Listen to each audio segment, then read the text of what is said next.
Hello, welcome to my channel Wonderful SQL.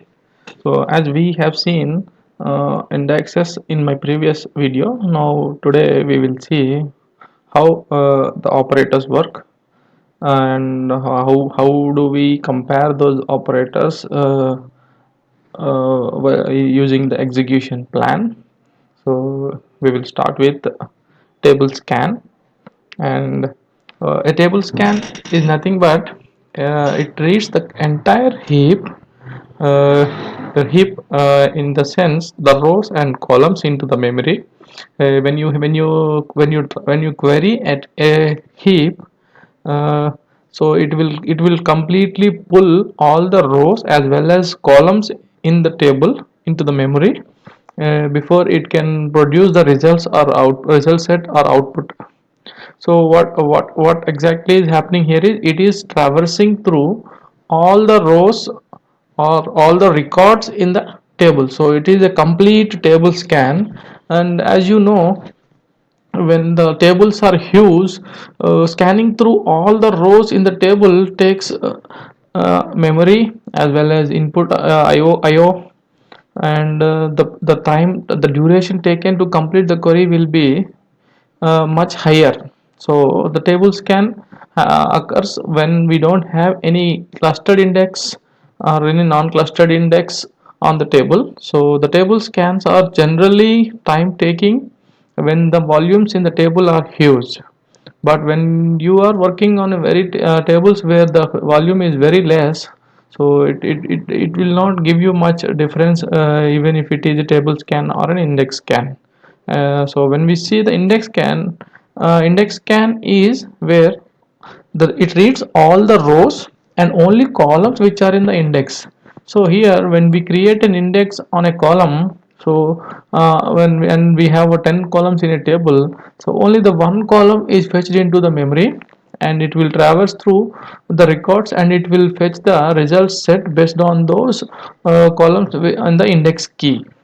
So here the memory used will be less, so and IO will be very less compared to table scan.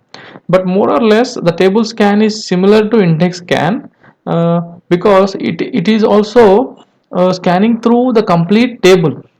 But when you where we get the difference is when the table is where the table in a where the table is having an index, then the data in the table is sorted in an order, and the binary tree structure which we have seen in the previous video is helpful to traverse through all the leaf pages, and the query engine and the SQL engine knows where to stop and when to start. So it is time saving using this index scan. So the major difference comes in the index scan is the data is sorted and the engine knows where to stop and when to start.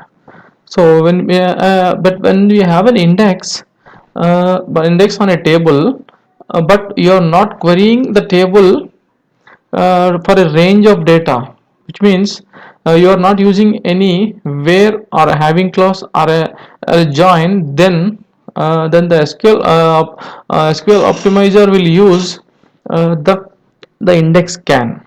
But when you're using when you're using a where clause in the table, in the query, then it will be using an index seek.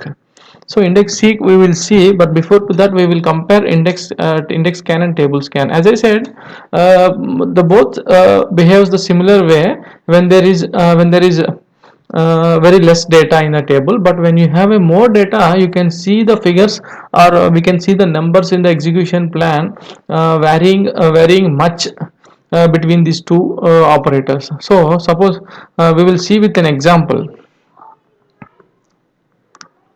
So we will use the same table which we created for the last example for indexes.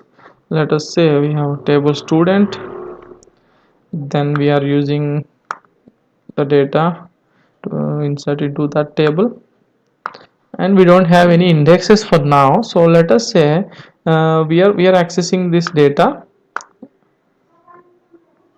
and we see that the execution plan says it's a table scan. So So when the table scan occurred, so you can see the estimated IO cost, estimated CPU cost.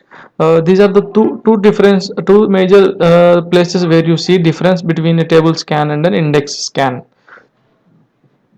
So let us see, after we create an index, how it looks.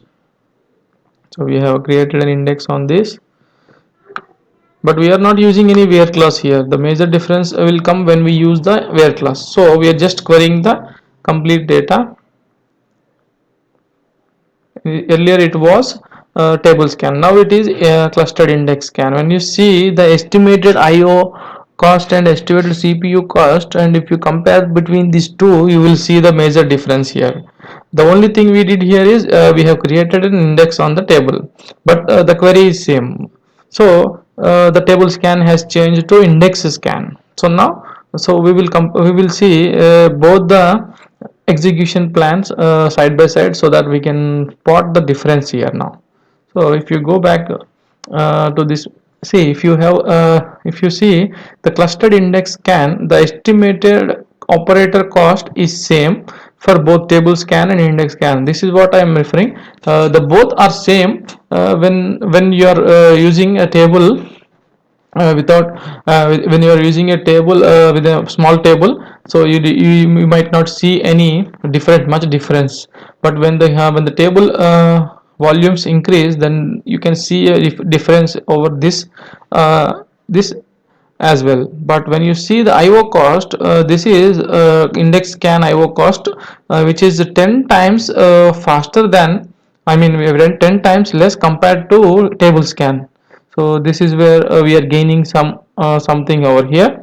Then when you see the estimated CPU cost, which is also almost 7 to 8 times waste times less compared to table scan. So this is where this is a major thing we gain when we have an index and on a table. That is the difference between the heap and an index. This is how it looks when we do a table scan and an index scan. So index scan is much faster and consumes very less CPU. So this is helpful when we are having a huge tables. Much we can see a much more difference in these two values. And when you see what is an index seek, so what is an index seek is, index seek is almost the same as table scan, but which is faster. Why? Because when a table is having an index and we are using the where clause or having clause or a join in the query, then the index seek comes into the picture.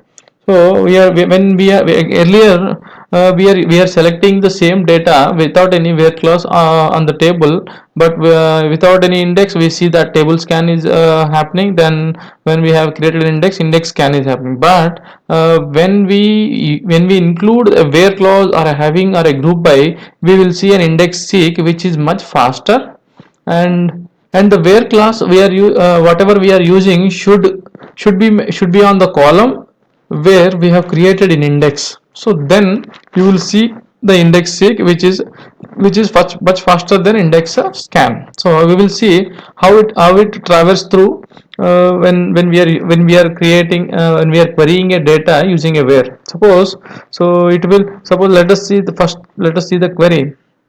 So suppose we are querying the we have created index on id. So we are querying the table with id is equal to 6. So now if you see the execution plan, the clustered index seek, now we have a clustered index seek. See, earlier it was clustered index scan. So now we see that this is index seek, because we are using a where clause on the column on which we have created an index. So this is how the execution plan will change the changes performance. And if you see what happens internally, so now we are selecting where id is equal to 6. So the root node will traverse through the intermediate and it will directly go to the leaf node where we have the data related to id 6, and it will fetch the data. So it need not go back to all the leaves and check whether we have the data in those leaves. So this is how the index seek works internally. But whereas when you created a clustered index and we are not having any where class, so in that case the data has to pass through all these leaves and get the data. So that is little time consuming, and we are almost fetching the almost all the records from the table. So we might not see much difference. But when you have to fetch a data and we want to and or we have a range of data to fetch, then the index seek performs better. So but when you see the index seek, it only touches the qualifying rows and the pages that contain these qualifying rows. So that is why the index seek is much faster. So now we see, we don't have, if we drop the index, we have dropped the index, and we will see, we will query this. So and we will see what happens. So again it started an index table scan. So and the table scan, for fetching one row, it has to, so if you see the number of rows red, so it will read all the 10 rows. To fetch just one row, we one for the one row we are searching for. So this is a table scan, and it ultimately scanning through all the rows. So it is obviously consuming more memory as well as more duration. So if you see, if we created an index again, and if you see how many rows it will. So if you see, the number of rows red is equal to 1. So it need not traverse through all the rows in a table to fetch just one record for you. So that is the major difference when you create an index, and the column which is used on the index should be the same column which we are using in the where. So that then you will see this performance increase, or whatever you say. I mean the performance increase, or the time saved to fetch the result set while executing a query. Suppose if you don't have the index on the table. Now we will see, by accessing the column which is not in the index, how what operator the execution plan includes. So if you wanted to query on based on a name, so we will see what happens. So we are now, instead of using ID, we are using name. So we will go to the execution plan. We will see the index scan. It is doing an index scan, so which is again changing from seek to scan, because the column which we are using in the where is not an index key. So if you see, it is again now the number of rows red is equal to 10. So it has to scan the complete table to find the record which we are checking, we are trying to get out of our table. So the indexes, even though you have an index on a table, the queries which we are running should be appropriate, should have an appropriate key, or you have to look such that you have an index on appropriate columns where we regularly hit the database, using which columns we regularly hit the database to fetch the result set. So that will help us to fine tune the queries, or memory used, or IO, or whatever the resources we use to run our query will be very less used, and we will save time while running the queries which are very time consuming or memory consuming, because these are the time duration and memory consumption are the two major issues we face when we are hitting the database, having tables with huge columns and huge rows. And this will be handy for us to check what operator it is being used when we are querying the database, and try to maintain the indexes on those columns which are appropriate for the queries. So this is how the operators works, and in the coming videos we will see much on performance tuning. Thank you. If you have any suggestions, or if you wanted to know anything on these operators, please let me know in the comments, so that I will make a video on those comments, on those topics which you are interested in. Thank you.